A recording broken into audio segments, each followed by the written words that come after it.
말씀은 구약성경 창세기 41장 25절에서 32절까지의 말씀을 제가 봉독하도록 하겠습니다.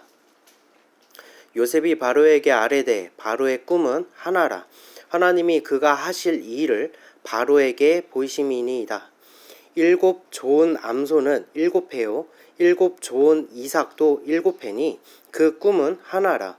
그 후에 올라온 파리하고 흉한 7 소는 7년이요 동풍에 말라 속이 빈 7 이삭도 7해 흉년이니 내가 바로에게 이르기를 하나님이 그가 하실 일을 바로에게 보이신다 함이 이것이라.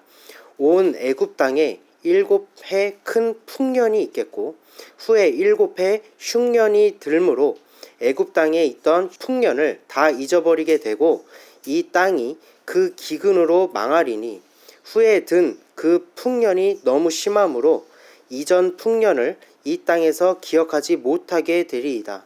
바로께서 꿈을 2번 겹쳐 꾸신 것은 하나님이 이 일을 정하셨음이라. 하나님이 속히 행하시리니. 아멘. 오늘의 말씀은 영원한 풍년, 영원한 흉년, 영원한 풍년, 영원한 흉년이라는 제목으로 말씀을 증거하도록 하겠습니다.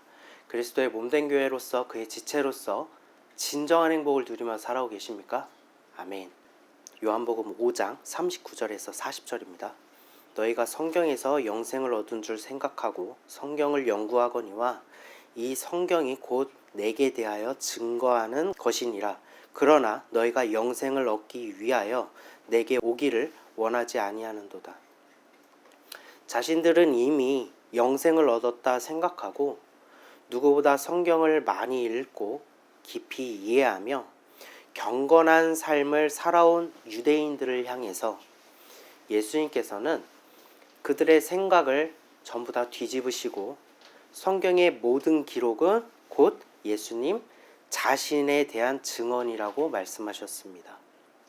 이는 성경이 단순하게 역사나 교훈을 주기 위함이 아니라 죄인된 우리에게 구원을 성취하시는 하나님의 큰 일, 즉 예수 그리스도의 십자가를 증거하기 위하여 기록되었기 때문입니다.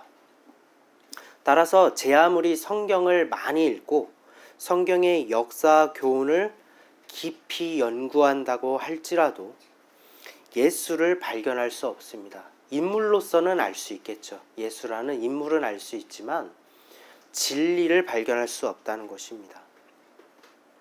역사와 교훈이 예수를 만들어낸 것이 아니기 때문입니다. 오히려 반대로 예수이신 그 진리를 발견해야 성경의 역사와 교훈이 왜 존재하는지 그 이유를 비로소 깨닫게 되기 때문입니다. 누가복음 8장 10절입니다. 이르시되 하나님 나라의 비밀을 아는 것이 너희에게는 허락되었으나 다른 사람에게는 비유로 하나니 이는 그들로 보아도 보지 못하고 들어도 깨닫지 못하게 하려 함이라. 그러나 유대인들은 영생을 주시는 예수님을 믿지 않았습니다. 그들은 눈으로 보여지고 귀로 들려지는 육신의 표정망을 따르며 그래야지만 믿을 수 있다라고 말했기 때문입니다. 더욱이 성경은 온통 비유로 그 진리를 감추어 깨닫지 못하게 하였으니 이는 그들을 죄악 가운데 내버려 둠으로 하나님 나라의 비밀을 알 수 없도록 하셨기 때문입니다. 이것은 너무나도 무서운 말입니다. 비유로 하신 이유가 그들을 죄악 가운데 내버려 두기 위해서 하나님께서 의도적으로 하셨다라는 거예요. 천국이 허락되지 않았다라는 것입니다. 하지만 자신의 의를 버리고 전적으로 예수의 공로에 힘입어 그를 구하는 자에게는 반드시 이 모든 것을 깨닫게 하십니다. 요한일서 2장 27절입니다. 너희는 주께 받은 바 기름 부음이 너희 안에 거하나니 아무도 너희를 가르칠 필요가 없고 오직 그의 기름 부음이 모든 것을 너희에게 가르치며 또 참되고 거짓이 없으니 너희를 가르치신 그대로 주 안에 거하라. 기름 부음은 성령을 의미합니다. 성령을 받은 자가 기름 부음이 또 임해야 된다라고 하면 성령에 성령을 더한다는 거겠죠. 교훈에 교훈을 더하고 여기서도 조금 저기서도 조금. 기름 부음이신 성령이 우리 가운데 임하면 진리의 영이신 성령이 우리를 가르치시고 깨닫게 하시며 참되게 하시고 주 안에 거하게 하실 것입니다. 우리는 요셉의 7년의 풍년과 7년의 흉년 이야기에 대해서 잘 알고 계실 것입니다. 그는 자신들의 형제들에 의해서 애굽으로 팔려갔고 그곳에서 바로의 친위대장 보디발의 아내에 의하여 모함을 당해 옥에 갇히게 되었죠. 하지만 그는 절망의 나날들 속에서도 결코 하나님을 떠나지 않고 옥에서도 술 맡은 관원장과 떡 굽는 관원장의 꿈을 해석하게 됩니다. 이후 바로가 난해한 꿈으로 괴로워할 때 그때 목숨을 부지하던 술 맡은 관원장은 요셉을 기억하게 되고 그를 소개하면서 요셉은 감옥에서 나와 바로의 꿈을 해석하게 됩니다. 그렇게 총애를 받고 애굽의 2인자인 총리의 자리까지 올라가게 되죠. 많은 이들은 요셉의 믿음의 절개와 인내를 본받아야 할 덕목으로 여깁니다. 또한 총리라는 위치는 우리가 생각하더라도 굉장히 대단한 자리이고 요셉의 출신 성분을 생각했을 때에도 분명 엄청난 성공을 이룬 사람으로 우리에게 비춰지기 마련입니다. 그의 인생이 이렇게 복을 누리게 된 것은 우리가 곰곰이 생각해 보면 그의 믿음이 있었기 때문이에요. 그의 믿음을 보시고 하나님께서 복을 주시기 위해서 그러한 고난들과 기회들을 계획하시고 그를 훈련시키며 이루신 것이라고 우리는 증거합니다. 우리 또한 요셉같이 어렵고 절망적인 순간에서도 희망을 잃지 말고 믿음을 지켜야 한다고 말합니다. 요셉과 같이 훌륭하게 되고 누구든 인정받는 위치의 사람이 되라고 말합니다. 그런 위치에 있는 자가 하나님께 영광을 돌리면 큰 영향력을 행사할 수 있는 그런 사람이 될 수 있다라고 말합니다. 그렇게 모두가 인정할 만한 육신의 성공을 이루어 간증도 하고 책도 씁니다. 어느덧 영을 살리는 믿음의 가치를 육신의 성공 비결로 교묘하게 전락시키고 있습니다. 이것이 현대적 해석이며 오늘날 예배의 실태입니다. 본래 예배란 죄로 인하여 내가 저주받고 죽고 피 흘리고 각이 떠지며 불에 태워져야 하는 끔찍한 것이 예배인데 그것을 예수님께서 나를 대신하여서 십자가에서 다 이루셨으니 우리는 그분을 생각할 때 가슴이 찢어지고 너무나도 아프고 하지만 내가 구원받아 기쁘고 그것이 예배의 본질일 것인데 어느덧 예배의 분위기와 목적은 온데간데 없이 예수가 아닌 인간의 성공과 교훈을 증거하고 있습니다. 하지만 성경은 오직 우리를 구원하신 예수 그리스도를 증거하고 있습니다. 오늘 본문의 말씀인 요셉의 7년의 풍년과 7년의 흉년 이야기도 예외 없이 오직 예수를 증거하고 있습니다. 이 시간 이 말씀이 왜 예수 그리스도를 나타내고 있는지 우리가 맥락을 조금씩 살펴나가고자 합니다. 우리가 익히 알고 있는 현대적 해석과 어떻게 다른지 결국 누구로 결과를 맺어지는지 한번 생각해 보시는 시간이 되시기를 소망합니다. 진리의 영이신 성령이 이 시간 우리에게 깨닫게 하시는 은혜가 넘치기를 소망합니다. 오늘 본문의 말씀 창세기 41장 25절에서 28절입니다. 요셉이 바로에게 이르되 바로의 꿈은 하나라 하나님이 그가 하실 일을 바로에게 보이심이니이다. 하나님이 하실 일을 보이셨다라는 거예요. 7 좋은 남소는 7 해요. 7 좋은 이삭도 7 해니 그 꿈은 하나라. 그 위에 올라온 파리하고 흉한 7 소는 7년이요. 동풍에 말라 속이 빈 7 이삭도 7해 흉년이니 내가 바로에게 이르기를 하나님이 그가 하실 일을 바로에게 보이신다 함이 이것이라. 아멘. 성경의 모든 역사와 사건과 배경과 인물은 오직 예수 그리스도를 나타내기 위한 그림자이자 모형입니다. 요셉 또한 다르지 않습니다. 우리가 조금 살펴보면 요셉은 어린 시절에 채색 옷을 입었죠. 이는 무지개의 언약이신 예수 그리스도를 예표합니다. 조금 우리가 자세히 이야기를 하자면 하나님께서는 본래 죄를 멸하시는 분이십니다. 따라서 죄인된 우리에게 하나님이 임재하시면 어떻게 될까요? 우리에게 재앙이겠죠. 그리고 성경은 하나님이신 예수님을 물로 비유하고 죄악의 근본을 땅으로 비유합니다. 따라서 죄를 멸하시는 물이신 하나님께서 죄악의 근본인 땅에 임재하신 것, 내리신 것, 물이 내려오는 것, 그것이 바로 물이 땅에 재앙이 되는 것, 그것이 바로 노아의 홍수 사건인 거예요. 그러나 이후에 하나님께서는 다시는 물로 세상을 심판하지 않겠다라는 새 언약을 세우시며 우리에게 표징을 주셨으니 그것이 우리가 잘 알고 있는 무지개이며 이는 새 언약이신 예수 그리스도를 나타낸 것입니다. 따라서 요셉이 채색 옷을 입고 있다는 것 또한 구원의 새 언약이신 예수 그리스도를 예표하는 것이며 그에 대한 증거가 되는 것입니다. 그러나 요셉은 형제들의 불의함으로 채색 옷이 벗겨지고 채색 옷은 피로 얼룩집니다.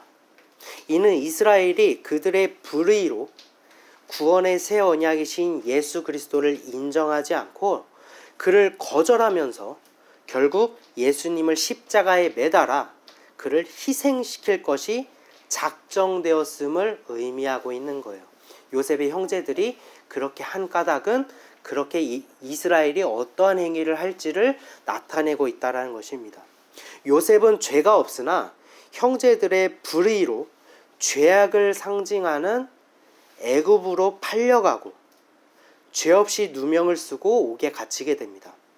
이스라엘 또한 죄 없으신 예수를 죄로 규정하여 팔아넘기고 죄가 없으신 예수님은 십자가에 달려 죽으시고 무덤에 갇히게 되셨습니다.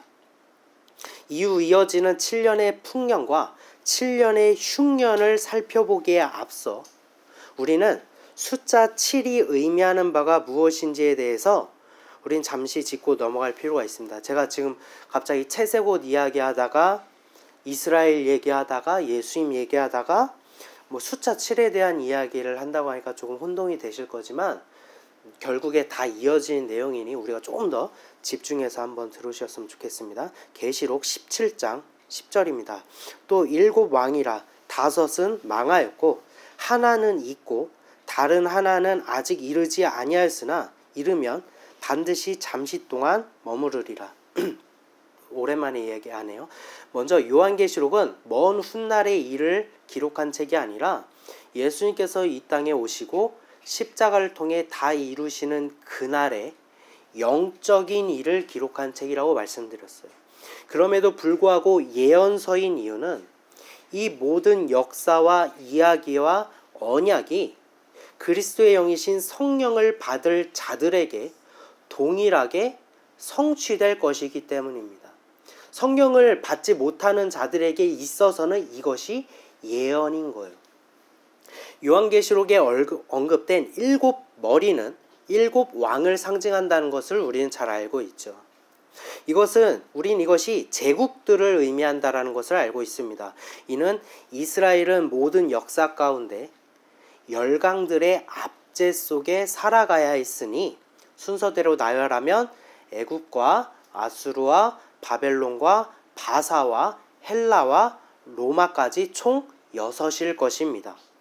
같은 맥락으로 다니엘서에서 기록된 신상에서 금 머리인 바벨론으로부터 시작하여 은 가슴과 팔은 바사, 그리고 놋 배와 넓적다리는 헬라를, 그리고 쇠의 종아리는 로마를 상징한다라는 것을 알고 있죠. 지금 우리가 7머리와 그리고 신상에서 한 가지씩 언급을 안 했습니다. 7번째 머리와 그리고 마지막 발에 해당하는 부분을 지금 제가 언급하지 않았어요. 계시록에 따르면 7번째 머리는 뭐라고 기록합니까? 아직 이르지 아니하였으나 이르면 반드시 잠시 동안에 머무를 것이라고 기록하였고, 다니엘서에서 쇠와 진흙의 발에 해당하는 곳을 무엇이 날라와서 쳐서 부수죠? 돌이 날라와서 쳐서 부서뜨린다고 하였으니 이 돌은 반석이시며 모퉁이 돌이 되시는 예수 그리스도를 의미하고 있죠. 예수님께서 이 땅에 오시고 광야에서 마귀에게 시험에서 승리하심을 나타낸 것입니다. 그럼 7번째가 해당하는 것이 무엇입니까? 바로 마귀인 것입니다. 그때 예수님께서는 시험에서 이기시는 그날에 아버지께로부터 철장, 즉 무적행을 다스릴 열쇠를 받으셨다라는 것을 우린 계시록 2장과 9장을 통해 살펴볼 수 있습니다. 계시록 20장 1절에서 3절입니다. 또 내가 보매 천사가 무적행의 열쇠와 큰 쇠사슬을 그의 손에 가지고 하늘로부터 내려와서 용을 잡으니 곧 예뱀이요. 예뱀이라고 하는 것은 뱀이, 예전에는 뱀이었는데 더욱 교만해져서 용이 되었다라는 게 아니라 창세기에 기록된 그 뱀이 이 용과 동일한 거야 라고 나타내는 거예요. 용을 잡으니 곧 옛뱀이요 마귀요 사탄이라 잡아서 1000년 동안 결박하여 무적행에 던져 넣어 잠그고 그 위에 임봉하여 1000년이 차도록 다시는 만국을 미혹하지 못하게 하였는데 그 후에는 뭐라고 합니까? 반드시 잠깐 노이리라.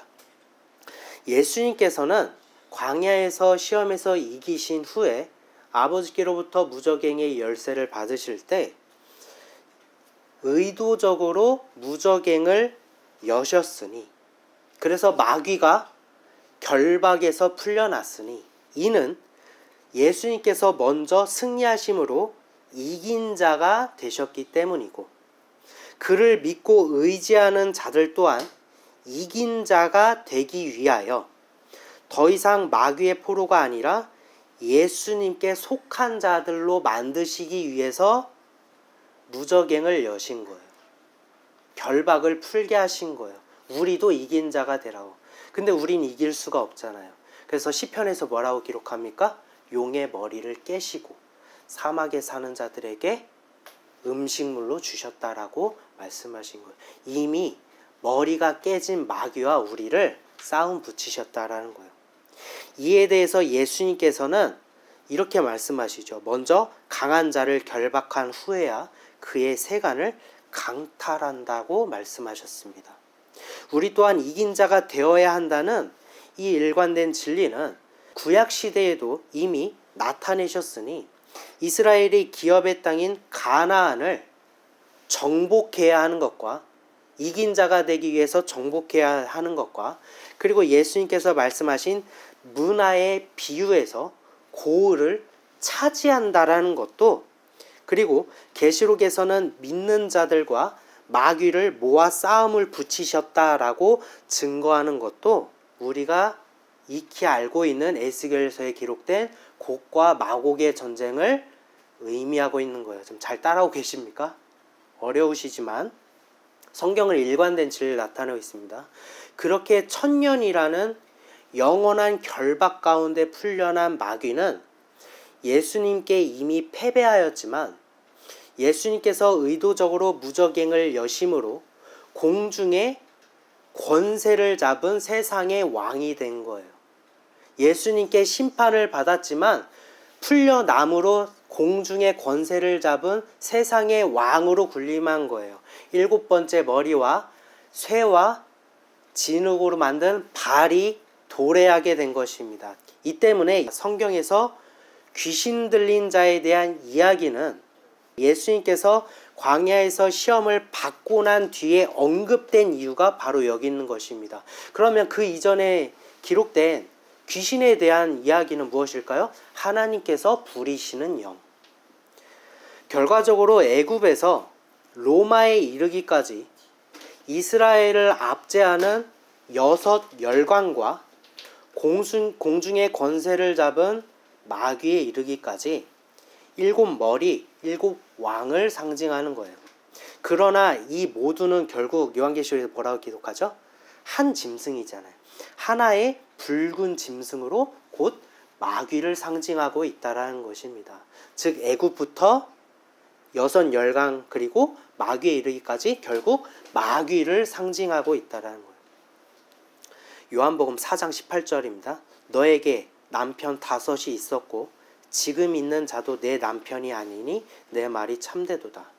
같은 맥락에서 예수님께서 순결함을 잃어 죄악된 이스라엘을 상징하는 사마리아에서 수가성의 여인을 만나실 때에도 그녀에게 남편 5이 있었다라는 것은 애굽으로부터 헬라에 이르기까지 5 열강을 뜻하며 지금 있는 자도 내 남편이 아니라는 것은 예수님께서 이 땅에 오실 때 그때 시대적 배경이 되는 열강 로마 또한 이스라엘이 의지할 대상이 아니라고 말씀하시는 거예요. 오직 예수 그리스도가 이스라엘의 참 신랑이심을 나타내시기 위한다는 것을 이 말씀을 통해 비유로 감추신 것입니다. 여러분이 현대적 설교의 해석으로 들은 교훈과 비유 속에 감추인 진리가 얼마나 다른 이야기를 하고 있는지 계속해서 한번 상기해 보시기 바랍니다. 요한복음 2장 6절에서 7절입니다. 거기에 유대인의 정결 예식을 따라 2 통 드는 돌 항아리 6이 놓였는지라. 예수께서 그들에게 이르시되 항아리에 물을 채우라 하신즉 아기까지 채우니. 가나의 혼인잔치 또한 예수님께서 혼례의 청함을 받았다라는 것은 이스라엘이 영적으로 참 신랑이 아니라 다른 신랑과 혼인하는 곳에 참 신랑이신 예수님께서 찾아오신 것을 의미하고 있는 거예요. 그곳에 돌 항아리 6이 있다는 것 또한 죄악의 근본이 되는 땅으로 빚어낸 항아리. 이스라엘이 지금 죄악의 근본이라는 거예요. 즉 이스라엘이 애굽으로부터 아수르, 바벨론, 바사, 헬라에 이르기까지 예수님께서 이 땅에 오실 때 되는 로마에 이르기까지 마귀를 상징하는 6 열강의 압제 속에 있다라는 것이 이 6 항아리를 나타낸 것이며 그곳에 물을 가득 채운다는 것은 물은 무엇을 의미한다고 했죠? 예수 그리스도를 의미한다고 했잖아요. 예수 그리스도를 그 안에 가득 채울 때 죄의 근본으로 빚어낸 이스라엘 속에 물이신 예수 그리스도가 가득 채울 때 보혈의 피를 의미하는 좋은 포도주로 변하게 된다라는 것을 의미하는 것입니다. 그곳에 물을 가득 채우라는 거예요. 죄악의 이스라엘의 모든 역사 가운데 예수 그리스도이신 물을 채울 때 그곳의 신랑보다 더 좋은 포도주를 만드셨습니다. 이것은 예수가 이스라엘의 참 신랑이요 더 좋은 포도주, 참 포도주를 주시는 이임을 나타낸 것입니다. 하나님께서는 죄악의 세상 가운데 구원을 이루시고 7일에 안식하셨으니 이 안식은 곧 십자가에서 모든 것을 이루신 예수 그리스도가 안식의 그 자체이시며 주인이심을 나타내는 거예요. 모든 지으심은 이 7일의 안식을 위한, 즉 예수 그리스도의 이루심을 위한 일이었습니다. 따라서 그리스도를 믿는 자들은 죄악된 모든 일에 예수 그리스도를 채워서 7일의 안식에 참여하게 되지만 첫째 날 뭐였죠? 어둠이 있고, 둘째 날 무엇이 있죠? 아랫물이 있었고, 셋째 날 무엇이 있었죠? 바다에서 건진 뭇이 있었지만 또 뭐가 있었죠? 한편으로는 죄악의 바다도 있었잖아요. 빛을 선택하냐 어둠을 선택하냐, 위의 물을 선택하냐 아래 물을 선택하냐, 바다에서 건져 올신 뭇을 선택하냐 아니면 죄악의 근본인 바다를 선택하냐가 언제나 동일하게 나아가고 있다라는 거예요. 구원을 선택하면 우리가 예수 그리스도의 안식에 참여하게 되고, 그러나 어둠을 선택하면 우리는 여섯 열강에 있듯이 결국 마귀를 상징하듯이 우리가 마귀에 따라 그 결을 같이 간다라는 것, 이해가 되시나요? 이 맥락으로 요셉의 7년의 풍년과 7년의 흉년의 비유에 감추어진 의미를 우리는 알 수 있게 되는 것입니다. 본문의 말씀 41장 29절에서 32절입니다.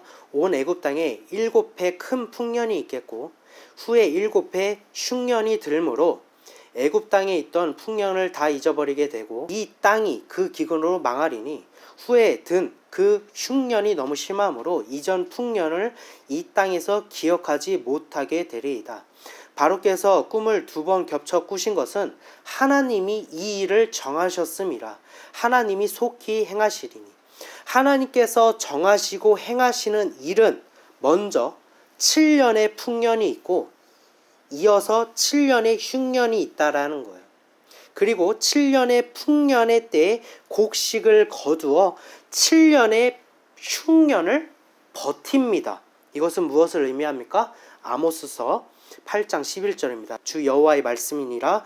보라 날이 이를지라 내가 기근을 땅에 보내리니 양식이 없어 주림이 아니며 물이 없어 가람이 아니요 여호와의 말씀을 듣지 못하는 기갈이라. 바로 이스라엘의 처음부터 마지막에 이르기까지 하나님께서는 그들을 반드시 구원하시겠다라는 언약을 주셨습니다. 언약이 있다라는 건 그들에게 늘 말씀이 함께 하셨다라는 것이며, 말씀은 곧 그들의 영원한 양식이 되어집니다. 이 언약의 말씀은 곧 하나님이시며 말씀이 육신이 되어 이 땅에 오신 예수님께서 우리의 모든 죄의 문제를 해결하시고 그리스도의 영이신 성령으로 영원히 우리와 함께 하실 것이라고 약속해 주셨습니다. 그리고 예수님은 자신을 무엇이라고 합니까? 양식이라고 말합니다. 따라서 언약을 믿고 예수를 믿고 성령과 동행하면 이스라엘의 처음부터 마지막에 이르기까지 영원한 생명의 양식이 넘쳐나는 풍년이 그들 가운데 임한다는 거예요. 그러나 마찬가지로 하나님께서 이스라엘을 처음부터 마지막에 이르기까지 어디에 내버려 두셨죠? 열강들의 압제 속에 내버려 두셨잖아요. 하지만 언약이 함께 했잖아요. 흉년과 풍년이 함께 지금 공존하고 있었잖아요. 영원한 풍년도 있었고 영원한 흉년도 있었다라는 거예요. 이것은 무엇을 의미합니까? 왜 풍년과 흉년이 공존합니까? 우리는 무엇을 선택해야 합니까? 우리는 무엇으로 이 흉년을 이겨내야 합니까? 그것은 바로 우리를 구원하시겠다라는 그 언약, 그 말씀, 생명의 양식, 오직 예수 그리스도라는 양식으로 모든 고통과 모든 흉년을 이겨낸다라는 것을 의미하고 있는 거예요. 사랑하는 성도 여러분, 성경은 오직 예수 그리스도 한 분만을 증거하고 있습니다. 예수님께서 오직 하나님의 나라와 우리의 구원만을 선포하시고 십자가를 통해 다 이루셨습니다.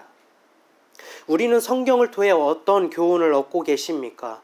요셉과 같이 세상의 가르침과 다를 바 없는 그러한 교훈을 따르고자 하십니까? 그렇다면 여러분은 영원한 흉년이 기다리고 있을 것입니다.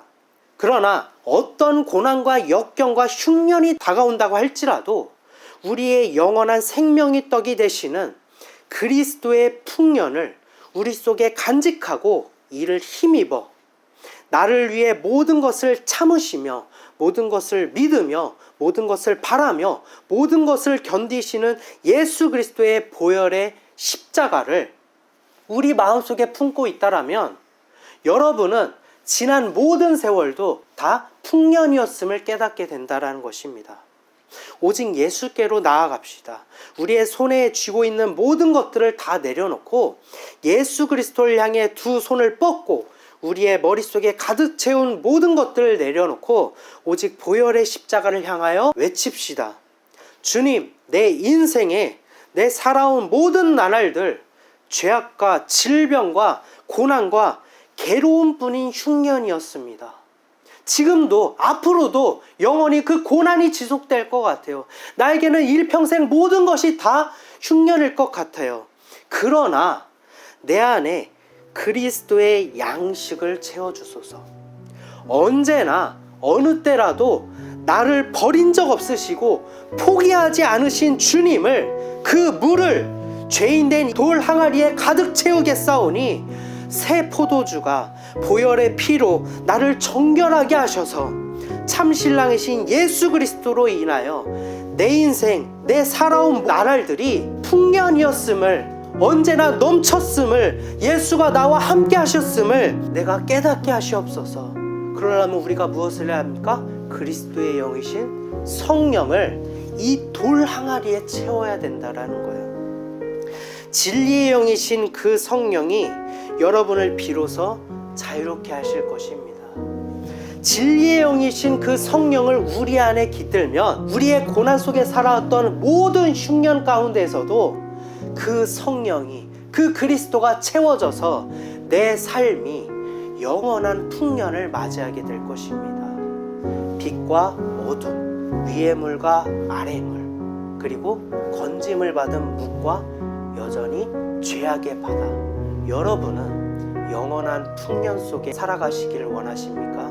아니면 그리스도를 비워내 텅 빈 돌 항아리가 되어서 영원한 흉년에 살아가기를 원하십니까? 우리가 이 시간 선택할 수 있다는 거예요. 우리가 이 시간 예수 그리스도를 부르짖는다면 우리에게 풍년이 찾아옴을 믿으시기 바랍니다.